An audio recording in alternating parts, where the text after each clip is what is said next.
साथ। जैसे संजय जी ने बोला, मैं भी खुद जांच करवा के देखूंगी। CSC जो कॉमन सिटीजन या सिटीजन सर्विस सेंटर्स है, कॉमन सर्विस सेंटर्स हैं, ये अब शायद उस स्तर तक पहुंच गए हैं कि शायद हर पंचायत में ही नहीं, हर गांव तक पहुंच गए हैं। और जो हम डिजिटल इंडिया की जब बात करते हैं तो शायद उसकी बुनियाद ये CSCs ही हैं कि इन्हीं के कारण जो हम बोलते हैं कि भारत इतने आगे जा पाया है डिजिटाइजेशन में, इतना अच्छा काम कर पा रहा है कि लोगों तक डिलीवरी ऑफ सर्विसेज हो पा रही है। उसमें आप लोगों का बहुत बड़ा और महत्वपूर्ण रिस्पॉन्सिबिलिटी है। तो उसके लिए मैं आप सबको धन्यवाद देना को चाहूँगा, आपको कॉन्ग्रेचुलेट करना चाहूँगा, बिकॉज आप लोग हैं ग्राउंड पे। इसीलिए अलग अलग सोच भी हम कर सकते हैं पॉलिसी लेवल पे कि क्या क्या कार्य आपके जरिए डिलीवरी हो सकती है।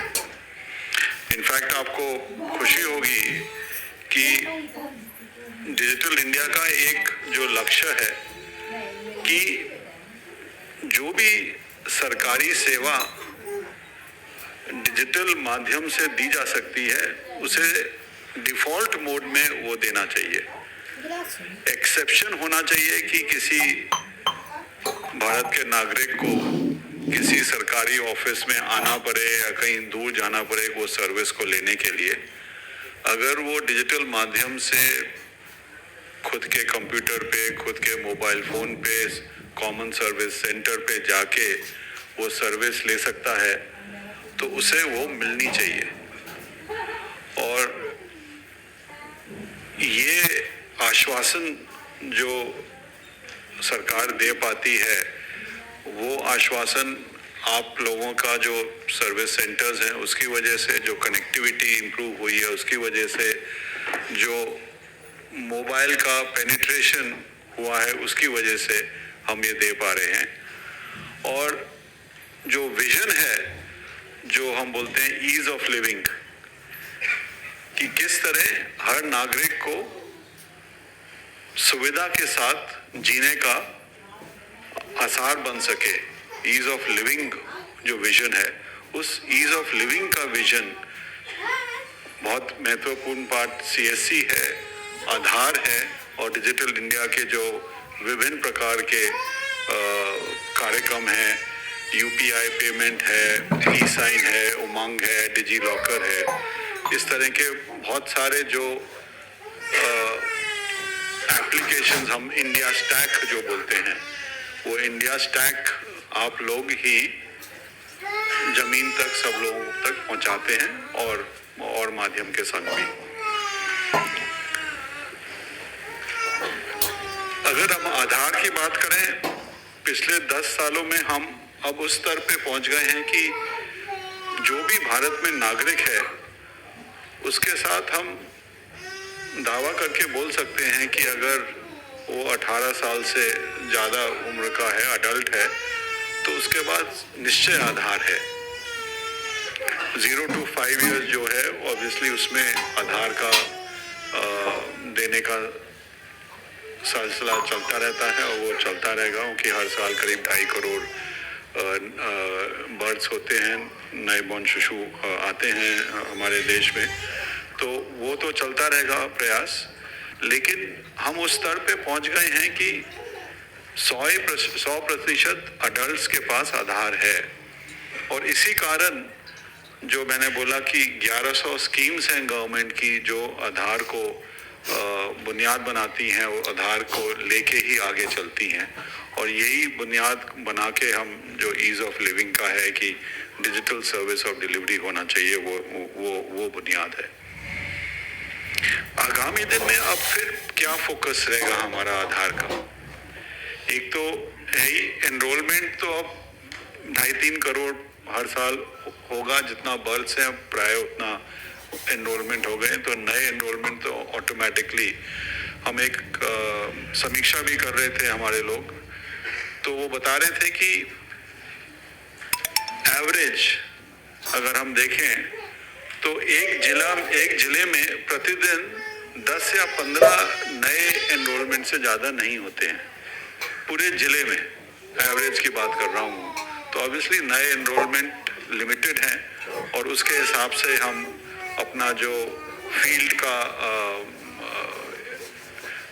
जो नेटवर्क है उसी हिसाब से हम भी उसको चिंता कर रहे हैं कि कैसे रैशनलाइज कर पाएं।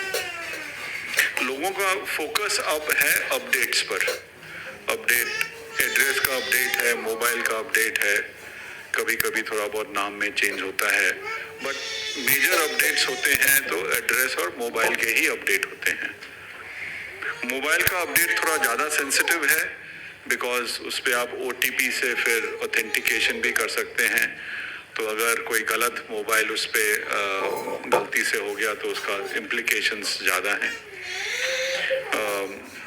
एड्रेस अपडेट के भी इम्प्लीकेशंस हैं, बट तब भी एड्रेस अपडेट अपने चेंजेस करना अगर कोई डॉक्यूमेंट है तो उसके हिसाब से किया जा सकता है। मोबाइल अपडेट तो केवल बायोमेट्रिक के साथ हुआ जाता है, तो उसका भी हम आरक्षण कर रहे हैं, चिंता कर रहे हैं, कैसे स्टडी कर रहे हैं, एनालिसिस कर रहे हैं कि क्या क्या इम्प्रूवमेंट्स कर रहे हैं, और वो शायद आपको आज डिस्कशन भी होगा। लेकिन जैसे संजय ने बोला कि अगर आधार के इंफॉर्मेशन में कोई भूल हो जाती है तो उस नागरिक के लिए उसके लिए बहुत इम्प्लीकेशंस काफ़ी ज़्यादा हैं, और इसीलिए हमें कभी कभी सख्ती करनी पड़ती है कि कोई अगर गलत काम हुआ या कभी कभी गलती से भी हो जाता है, कभी कभी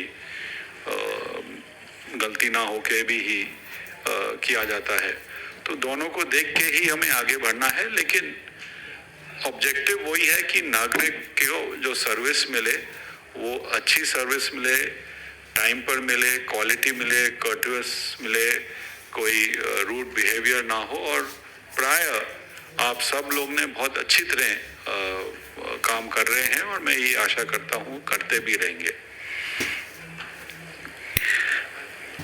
जैसे मैंने बोला कि अगले 5 या 7 वर्ष में क्या क्या अपॉर्चुनिटीज आएंगी जो आप देख सकते हैं कि आपके लिए CSCs के लिए ग्रोथ की अपॉर्चुनिटीज होंगी।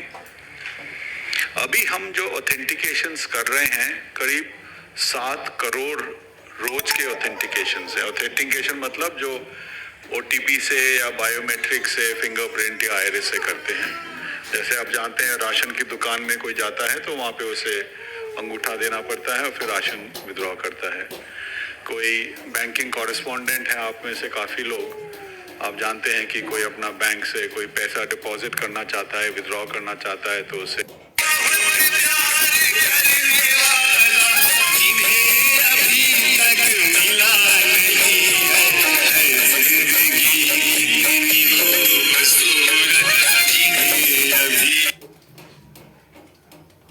ऑथेंटिकेट करना पड़ता है, फिंगरप्रिंट से करना होता है। तो इस तरह के ट्रांजैक्शंस जो हैं, इस तरह के